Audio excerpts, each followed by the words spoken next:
Hey guys, welcome back to our channel. In this tech tutorial video, we're going to show you step by step how you can add sticky notes to your presentations in Miro, a great way to make your brainstorming sessions or project planning more interactive and visual. So let's dive right into it. First, navigate to your board in Miro. And here guys, on the left panel, you'll see a customization tool called Sticky Note. You can also use the shortcut key M to quickly activate it. Super handy if you use sticky notes often. Let me click into it. After that, you can select your sticky notes color or background color. You may also use templates if you want something more structured, for example for task lists or retrospectives. I'll go with a simple color, like this one here. Now, just place your sticky note wherever you like on your board.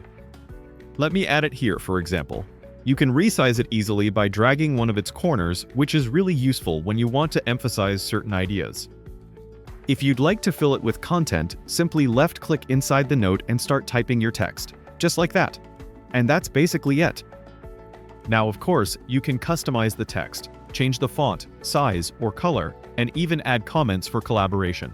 You may also lock the sticky note so that you don't edit or move it accidentally while working on your board. Another cool feature is that you can add hyperlinks, change alignment, and adjust the font style.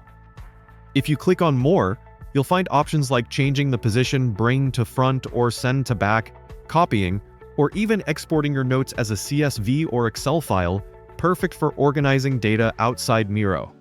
And that's basically it, guys. If you'd like to change the fill color, just click this button here, and there you go. You can also switch the note type and choose one of several custom sticky note styles available in Miro. For example, I'll go with this one here, and there you go, now it looks different. Next, if you want to add connections between sticky notes or other objects, that's also really easy. Let me just resize and position this one here.